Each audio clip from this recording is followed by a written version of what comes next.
Okay, so we've talked about the need to broaden our study populations to ensure a better theoretical integration with business and management research, for the need for interdisciplinary research, the need to expand our repertoire of methods, and the need to embark on research that addresses key societal challenges.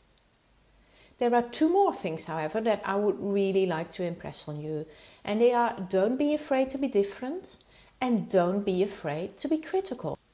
So first of all, and somewhat paradoxically, we all study what we are familiar with. So don't feel you need to apologize for this. Don't feel that you need to apologize for studying female expatriates as a female academic. Don't feel you have to apologize for studying expatriates in your home country.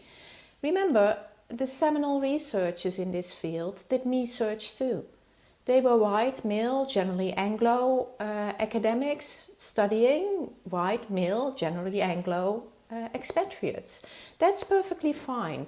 Different populations, different researchers should study different populations. And in fact, if I look at the recent book I published with two of my former PhD students, Lin Zhong and Xie Fan, Managing Expatriates in China, their familiarity with the country context was a key drawcard of the book.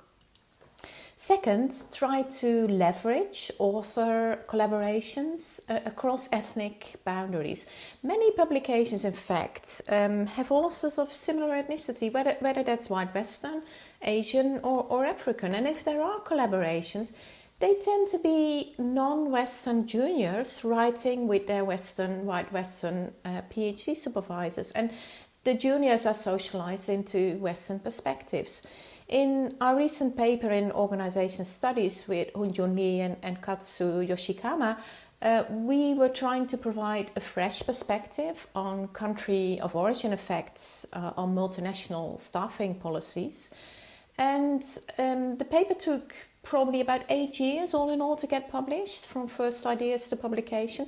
However, I think our conversations about the topic from different national and ethnic perspectives, Korean, Japanese and Dutch, led to a much better paper, and I really enjoyed our collaboration, so I'm kind of sorry the paper is published now. And then third, be brave enough to write less formulaic papers.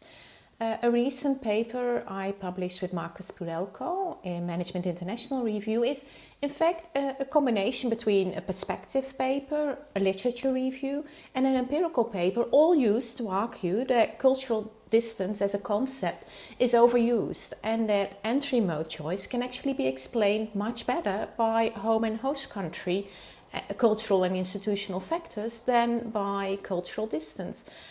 I won't deny it was hard to get the paper published, but I'm really happy that we stuck to our current format because I think it's all the more impactful for it.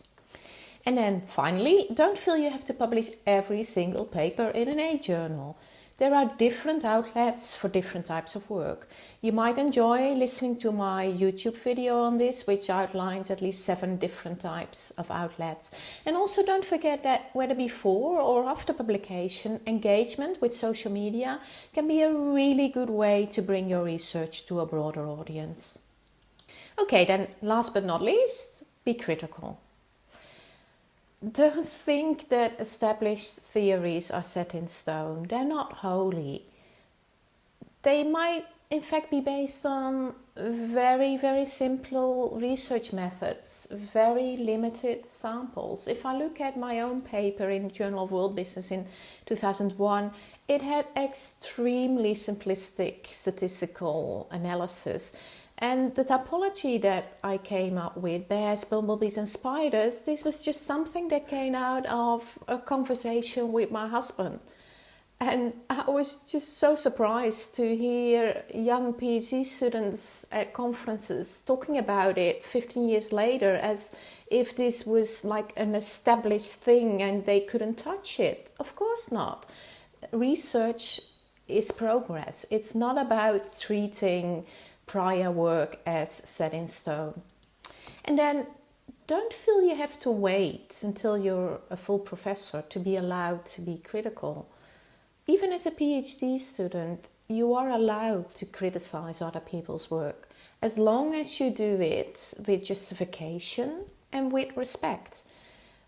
My first ever article that I published in the International Journal of HRM in 1995, The Persistent Myth of High Expatriate Failure Rates, was in fact a very critical article in a way, because it showed that there was a myth that expatriate failure rates were incredibly high, and that was created by massive misreferencing of 3 articles, and only one of these articles contained solid empirical evidence, and it showed to be expatriate failure rates to be rather low.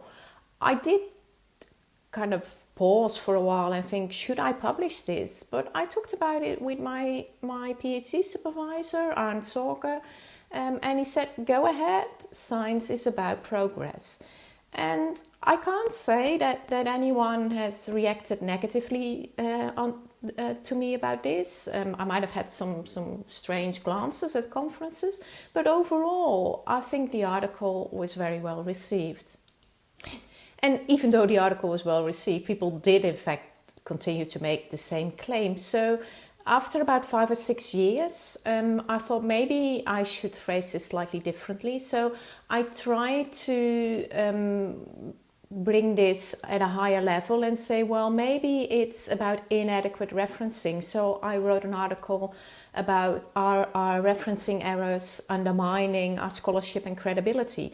So even if you don't get it right the first time, you can possibly reframe the same message at a higher level or in a slightly different perspective, and publish it in another article, in another journal, making another contribution.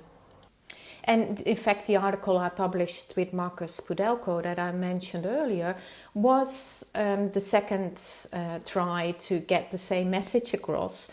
I tried this before in 2004, but that was just a literature review, whereas in the 2016 article we made a more extensive conceptual argument and also had empirical work. So you can revisit earlier work as well, making it more impactful as you go along.